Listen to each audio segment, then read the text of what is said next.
हरे कृष्णा।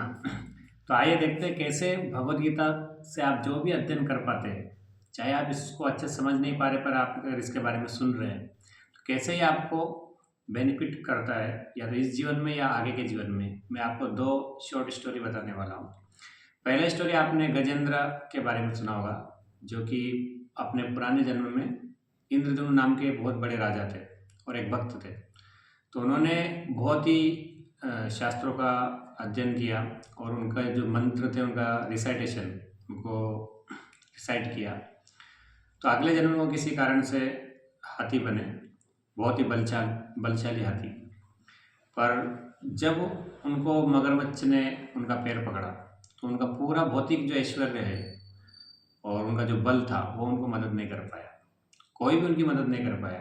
पर उस टाइम पर उनको क्या मदद किया, जो भी पुराने जन्म में प्राग जन्म अनुशिक्षितम, पुराने जन्म में जो भी उन्होंने श्लोक याद किए थे या भगवान के बारे में जो भी समझा था तो वो उनको याद आ गया।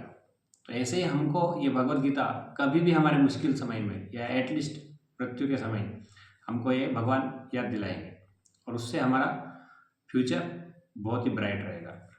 आप देखते गजेंद्र को भी भगवान विष्णु फिर आए, जैसे उन्होंने एक फ्लावर भगवान को ऑफर किया, सुप्रीम को। ऐसे ही दूसरा स्टोरी है जो साउथ इंडिया दक्षिण भारत के एक ब्राह्मण की है, जिनको भगवत गीता बहुत अच्छे से पढ़ना नहीं आता था, पर उनके गुरु ने बताया था कि आप भगवत गीता का डेली रिसाइटेशन है, इसका उच्चारण करिए। तो ट्राई करते थे, सभी अदर दूसरे ब्राह्मण लोग उनका मजाक उड़ाते थे, पर वो भगवत गीता को पढ़ते हुए रोते थे।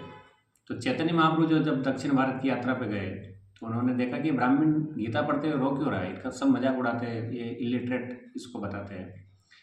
चैतन्य महाप्रभु ने पूछा आप क्यों रोते हैं, तो उस ब्राह्मण ने बताया कि भगवत गीता का जैसे ही मैं भगवान श्री कृष्ण अर्जुन को उनका मित्र मान के और एक भगवत गीता का उपदेश दे रहे हैं, तो उनका ये भक्त वात्सल्य और उनका ये प्रेम देख के मैं उनका जो चित्र है ये मेरे हृदय में स्फुरित हो जाता है और मेरे को भगवान की भक्त वात्सल्य और उनका प्रेम देखकर मेरे को रोना आता है। तो मैं भी सोचता भगवान कितने दयालु है और अपने भक्तों को कितना प्रेम करते हैं कि अर्जुन को उन्होंने कुरुक्षेत्र के मैदान में वो हमेशा मदद कर रहे हैं ये भगवद गीता के माध्यम से। तो ऐसे हम भी भगवद गीता का असली मर्म या तात्पर्य समझ सकते हैं अगर इसको हम सही तरीके से सुने या पढ़ें, और चाहे इसमें थोड़ा सा भी आप करेंगे आपको ज़रूर इसका लाभ होगा। तो आपको इसको खोल के ज़रूर पढ़ना चाहिए। तो आज तो गीता जयंती है, आइए हम इसको अध्ययन करें।